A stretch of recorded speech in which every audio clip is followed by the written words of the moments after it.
Bonjour, je suis Bernard Rébier, le président de Fermob, une entreprise industrielle fière de ses racines françaises qui équipe dans le monde entier les jardins et les lieux d'accueil, restaurants, brasseries, etc. Nous travaillons à matériaux fabuleux, le fer.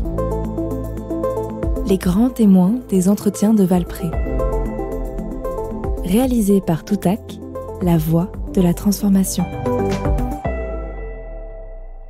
En caricaturant, on pourrait dire, l'économie souhaitable, oui, on peut y arriver. C'est vrai qu'en termes d'efficacité, peut-être que l'esclavage est la forme d'organisation humaine la plus appropriée.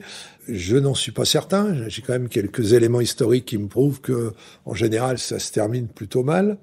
Je vais dire après, quelques convictions, appelez-les humanistes, partageuses, ou ce que vous voulez, qui me laissent penser que on est heureux que si on partage notre bonheur. Donc, je ne peux pas rendre tous ceux qui m'entourent heureux. Par contre, je peux, notamment dans le cadre de mes responsabilités, peut-être faire en sorte que le cadre permet aux gens de s'épanouir dans les moments de joie, qu'après ils vivront individuellement comme ils l'entendent.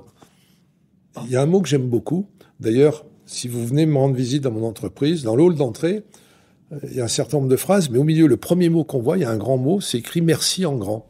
La notion de gratitude, je trouve qu'elle est oubliée et que ce mot de merci qui montre que nous n'existons que par rapport aux autres, avec les autres, me paraît très important.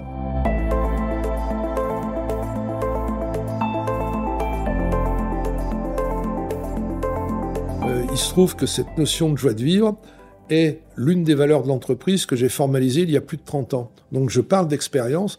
Voilà 30 ans que j'ai formalisé des valeurs, parmi lesquelles la joie de vivre, et j'ai pu constater que cela fonctionnait. Je souris d'ailleurs quand j'entends, au moment du Covid, beaucoup d'études et tout qui disent « oui, il est très important d'avoir des valeurs dans une entreprise, ça peut être utile ».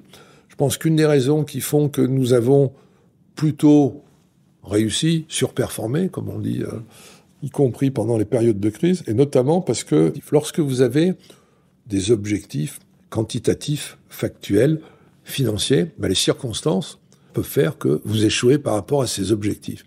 Et là, si vous n'avez que ça, panique à bord. Si vous avez des valeurs, et nous l'avons vécu pendant le Covid, dans notre entreprise, ces valeurs sont des benchmarks qui sont des points d'appui, des points de réassurance pour tout le monde, donc qui consolident l'égrégore que constitue l'entreprise, qui sont donc rassurants et qui permettent de reprendre confiance dans le futur malgré un événement impactant comme le Covid, ou etc.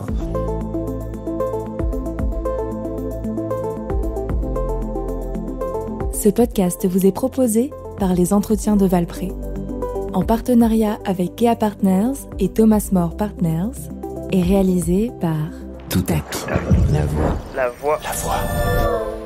La voix de la formation.